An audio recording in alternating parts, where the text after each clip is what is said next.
everyone, and welcome to this evening's Q&A.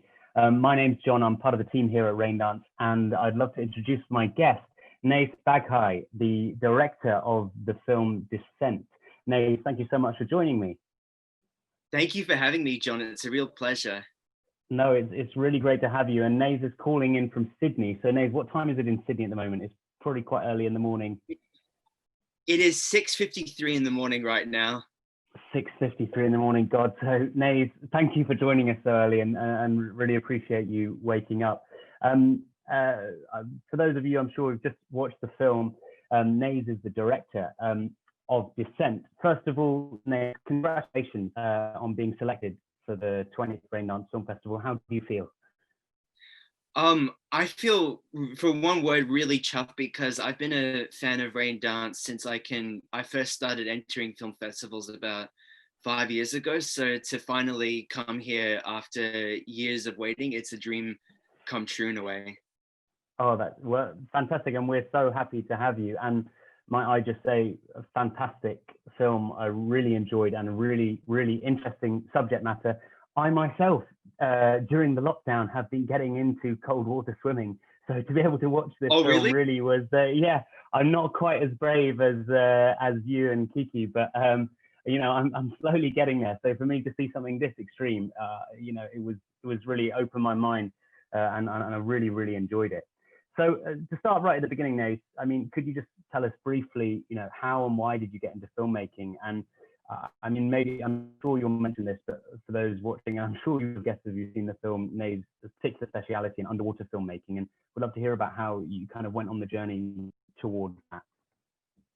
Of course, I can kind of, like, the answer to that is kind of, both of those is kind of one in a way. So, okay. I first fell in love with filmmaking when I was 6 years old, and I watched both David Attenborough's The Blue Planet and Star Wars Episode 4, A New Hope, as a little kid. And I just remember being completely spellbound by both of those, and knowing that I wanted to do something with cameras and diving at some way, but I didn't know exactly how to do it. But so because I wasn't yet of age to do a free diving or scuba diving course, I instead took the long detour that was being interested in cinema and film and doing all these little short films while in high school. But then once I got into film school after leaving high school, that was when a classmate of mine asked me if I would be able to do some underwater shots for her, because I had casually mentioned that I was interested in diving on the side to her. And I remember when I took the job, and it was in pretty chilly water here in Sydney in the winter, but when I clicked the record button on the GoPro, it was as if something else had clicked inside my mind, and I heard this little voice saying, "This is what I've been looking for all this time." And it kind of like felt like that I had found the thing that I enjoyed doing the most. And from that point on, I just became obsessed with diving and underwater cinematography full time, because I could do it now. And this kind of leads to the whole inception of Descent, which was that because I was doing so much of it in Sydney, where the water is really quite dark, cold, and murky, and I was going a lot deeper than most recreational divers go, a lot of my friends were asking me, "You're crazy, why do you do it?" And that question of why do you do it really left quite an impression on me. And especially just because, not only because of I'm interested in the psychological side of filmmaking, but also because there were so many other divers that were going even like 3 times deeper than I was. And I wanted to learn more about them as a storyteller. And one of these characters was Kiki. Yeah, well, no, it's really interesting you say that, because I was gonna, mention, obviously, you know, the film follows Kiki Bosch, the Dutch ice freediver, and I was gonna say, you know, Kiki is obviously incredibly brave, risking her life in, you know, doing what she does. But then I guess, as you touched on, you're diving deeper than other divers. You know, I've read online you've been diving with sharks, different, you know, marine animals, situations, or diving down to wrecks. And do you think there is something about Kiki that you see in yourself in terms of pushing your work to the limit that it can potentially go, that interested you in her? And therefore, on top of that, you know, how did you meet Kiki and then decide that, you know, this was the story that you really wanted to tell? Ooh, that's a, I pardon the mean, maybe pun, that's break a it down and question. start with the first, and we can move to the second. Um, let's see. I definitely, this kind of might segue into, so I basically met Kiki about a week after I was traveling to Iceland with my family on holiday. And my friends had told me there's this place in Iceland where the two tectonic plates meet together and the water is crystal clear, but it's 2 degrees Celsius. And I went there on a dry suit with scuba tanks on my back, and I was completely shivering out of my mind during the whole time. And but then they also said there's this really interesting girl who dives there, but without a wetsuit and she free dives. And I was like, what the hell? That's insane. And at the time, Kiki had not yet become the superstar that she is, so it was very easy for me to just Facebook message her out of the blue, and she was heading to London around the same time I was, and we pretty much hit it off instantly. But then about 2 months later, when the whole Me Too movement happened, that's when she came out with her story, the full story, and revealed how that place of trauma was really the catalyst for why she was being an ice freediver. And that's when I had that moment as a filmmaker where I just had to tell her story. But I think going back to your question about what I saw in myself and how I could relate to her is that, yeah, there's always that itch to go deeper and want to improve yourself and see how far you can push your personal best. But a lot of the best free divers and like Kiki are the ones who dive for pleasure and also for a more deeper mental and spiritual experience in a way, not necessarily in that new agey kind of space, but for the sense that when you're in the ocean, you learn a lot about your psychology, and it's kind of like a place of trauma. I think that every single free diver or scuba diver, myself included, always has some kind of scar or trauma, and whenever they go into the ocean, it's as if everything just goes away. There's no stress from work. You're just completely at one. There's this line that she has in the opening, which I think summarizes it perfectly, which is, there's nothing but the external silence of the environment and the internal silence of the mind. But no, I think that really puts it nicely. There was one of the line in the film, I think, where she says, you know, this is not just endurance and about me proving my endurance. This is so much deeper. It's spiritual and connected. And I think, you know, that really comes across in the film. And I'm interested, you know, you were speaking about, initially it was her kind of athletic, kind of the freediving side that, you know, you kind of connected her on. And then, as you said, the Me Too movement happened. And then there was this other story that I think really came out, and therefore we decided to take it further with the film. I mean, how long were you working with Kiki on this process? Because obviously, you know, she talks about some quite raw material, and as a filmmaker, I thought you dealt with that really sensitively, and just wondered, you know, how that kind of developed.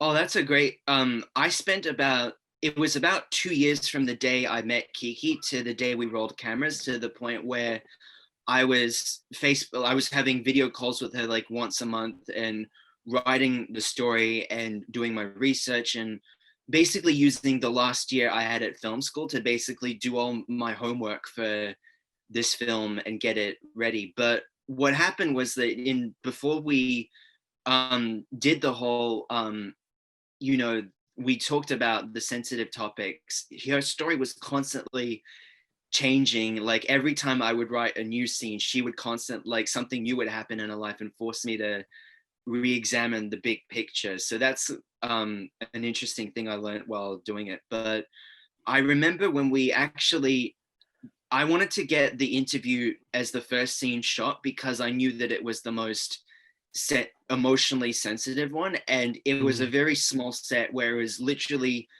just me, the cameraman, the producer, sound recorders, and that was it. No one else could be there. And when Kiki opened up and talked about all the emotions that she had been bottling up, we were all just tearing up too while she was talking. And I had seen like and heard other podcasts and like, you know, little videos where she had kind of touched up on it, but in a very trivial, matter of fact kind of way. And for her to feel like that she was comfortable enough to do that was a really profound moment for me as a director.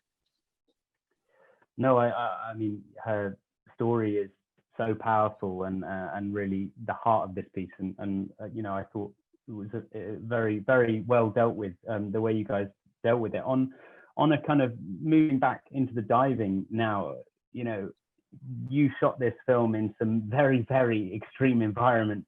You know, in the water as cold as 3 degrees Celsius, you know, 2 degrees sometimes. You know, you're in Iceland, you're in New Zealand. I imagine that takes a lot of preparations and prep to prep us doing a scene like that. And yourself, I didn't know before how much really cold water diving you'd done, and I just wondered a bit about the pre-production process in terms of not just about cameras and shots, but more about how do you prepare yourself to go to those lengths to get the good shot. That's a great question, because a lot of people think that shooting underwater is just simple as you just pop a camera and off you go. But the truth is that it can take weeks, if not months, of preparation to do it. And we did like I remember we had like a 100-page safety report to account for every single variable that could go wrong. But the thing with shooting underwater, particularly in cold water, is that all the luxuries that you take for granted shooting on dry land, from communication, lighting, being indoors, and having set, all of that goes completely away, because when you go somewhere even as calm as a lake, you are completely at the mercy of the wind, the visibility, the surface conditions.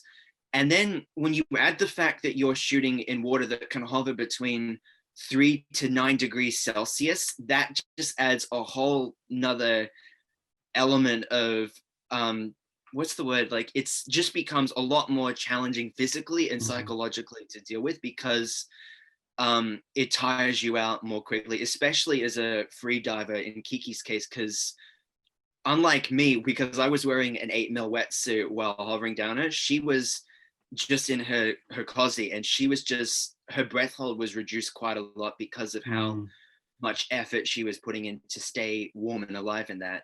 And the other thing is that there's also quite a lot of crew that you need to coordinate that, from having, you know, a camera operator that's down there with a full face mask, 2 safety. I was one of 3 safety divers in the Iceland shoot, and there's also a communications guy on the surface. There's the producer with the camera, and it just is quite a complex thing to organize. But when you're working with people who are experienced freedivers that aren't worrying about their equipment and can just get the job done, that's when you know that you've made the right friends. Yeah, no, I can imagine.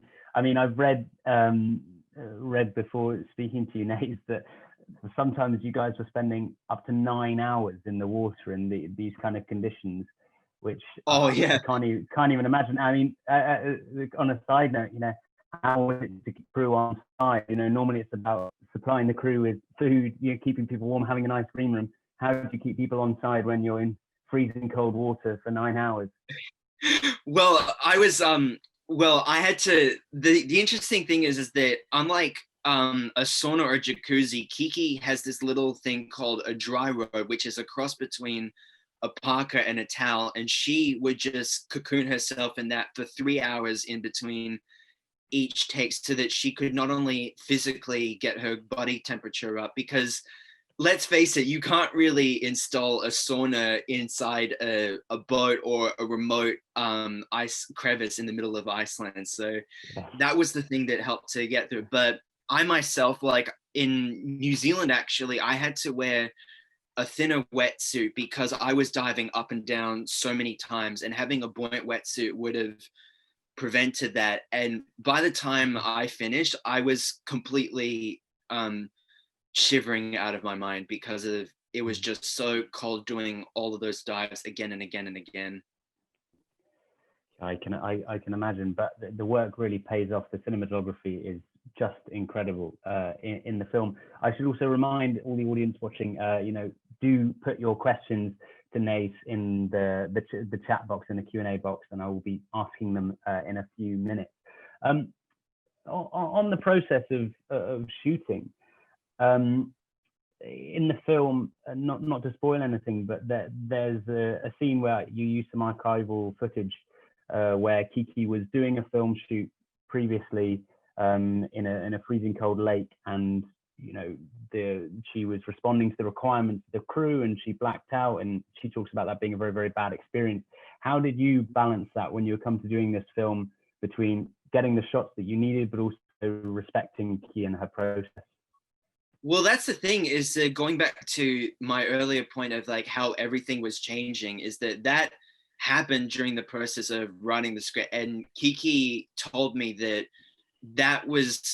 near-death experience was something that really scarred her a lot more than I originally anticipated. And we all just unanimously agreed that we would be a lot stricter and more knowledgeable about the physiology of her when it comes to diving in such cold water. Like, for instance, we would not go for more than 10 minutes or 15 minutes at a time in the water. And we had someone whose job it was to be really firm and say, okay, you're out of the water, you're not pushing it at all. And the other thing is that she had really nice long breaks in between, where she not only had the dry rub, but like warm coffee. And the interesting thing about Kiki, like as a free diver, is that in between dives or before dive, she wouldn't really talk to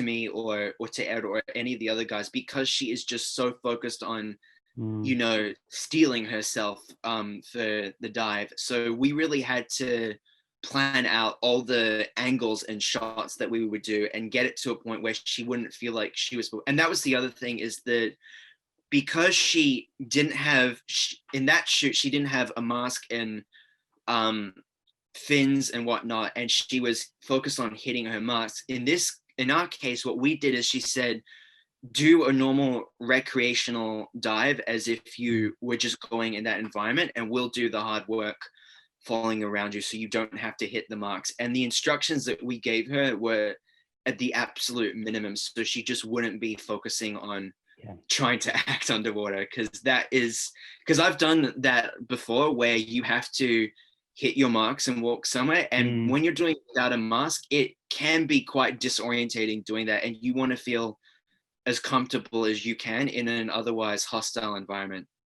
I can imagine, totally. And then especially trying to do one of the most mindful activities that I guess you can do, it's not really conducive to that, is it? I mean, you mentioned you're having regular breaks, etc. So I mean, how many, let's say you're doing a typical shooting day, how many how many sessions would you do?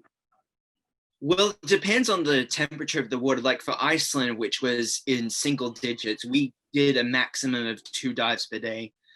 And we would do one at 7 or 8 o'clock in the morning, and then another one at about 1 or 2 o'clock in the afternoon. Okay, yeah, well, very limited, but still. And both of those dives were about 10 minutes each, whereas here in Australia, I could do about 30 to 40 minutes here, where the water is about 17 degrees. And but the thing is that it really is quite tiring going up and down, because not only are you swimming a lot, but you also have a really high buildup of carbon dioxide from all the breath holding that you're doing, and it can really wear you out at the end of the day. Like as soon as the first thing that you want to do, just to give it an idea of what it's like, is that as soon as you finish the dive, you will just want to watch Netflix, drink protein shakes, and do nothing for the rest of it. Like it really does take it out of you. So I think that it was a wise decision to just let her rest all that long and just not push herself too far. I can imagine, but I guess the hard work has really paid off now. We've got a great question here from Sefi, who asks you, Oh, hey, Sefi. what was it like for Kiki to watch the film, and what was her first response? I'm just trying to flash because I remember like there were two, like when I first showed her the film, she was we had this interesting exercise in shooting where we had these little post-it notes that had all the events that of her life, and what we did is that I asked her, where do you think the order of these events rank from importance? So what we were doing was basically asking for her input on how the story should go without her controlling the narrative. And then I didn't really hear from her that much until during the whole editing process. And then when it came out and I sent her the private link, she then told me that she was pretty happy with it. So that was the seal of approval that I needed, because it was just nice knowing that I didn't bungle it up for her. Yeah, I guess that must have been quite nerve-wracking when you sent her the link, waiting to hear what she said.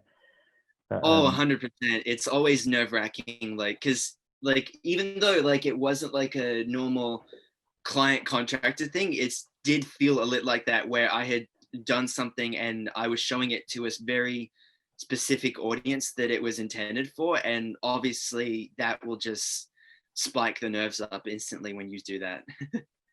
I can totally imagine. We've got another question here, and that is, you were following Kiki's story for quite a while. How long did it actually take to make the film? From 17 kind of months. inception to 17 months. Wow, that's remarkable. From inception to planning to finish. I mean, that is. Oh, sorry. From inception to finish was about 3 years, but from pre-production to finish was 17 months. Wow, incredible. That seems, in my mind, I feel like that's very quick, considering all of the elements and planning that you had to go through to get this made. At the end of the film, a question I had is, at the end of the film, we see Kiki teaching the Wim Hof method. For those who aren't familiar, I'm sure, look up Wim Hof, and there's lots of explanations about his work. And obviously it's a remarkable journey that she goes on with her profession and career in diving. I wondered, having spent a lot of time around her and been doing the Wim Hof method, or being there on those days, and yourself doing this cold diving in a different way, and maybe looking at things in a different way, do you feel like you've gone through a journey in some way through making this film?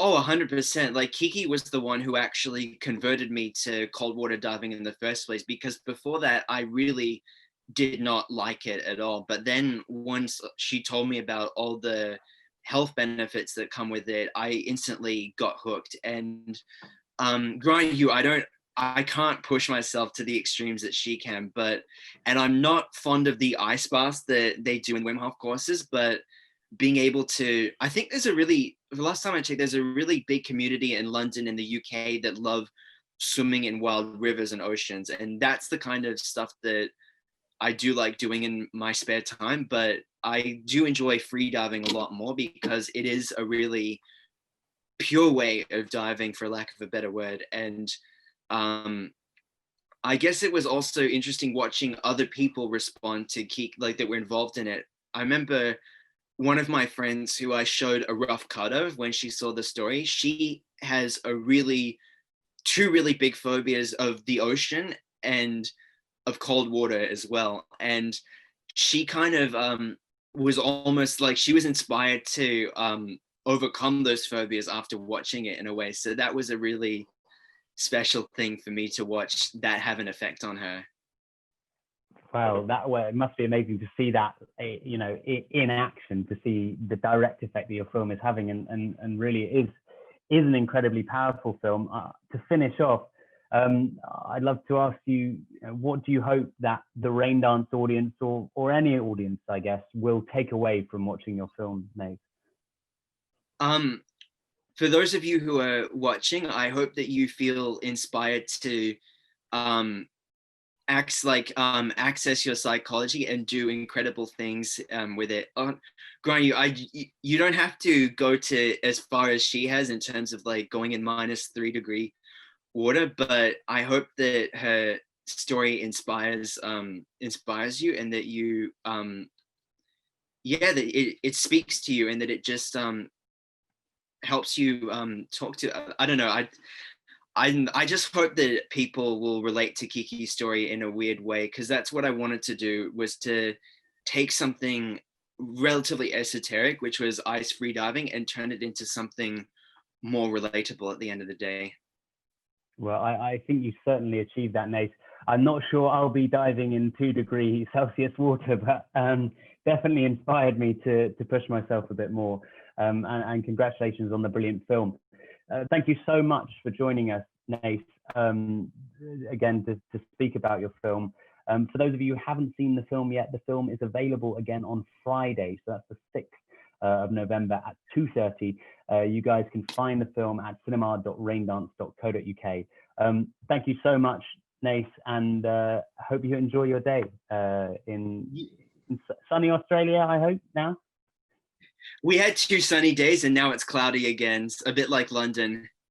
Oh dear, oh dear. Well, look, thank you so much for joining us, and thank you as well, and all the audience, and the fantastic questions too. Thank you, guys. My pleasure, John. See you.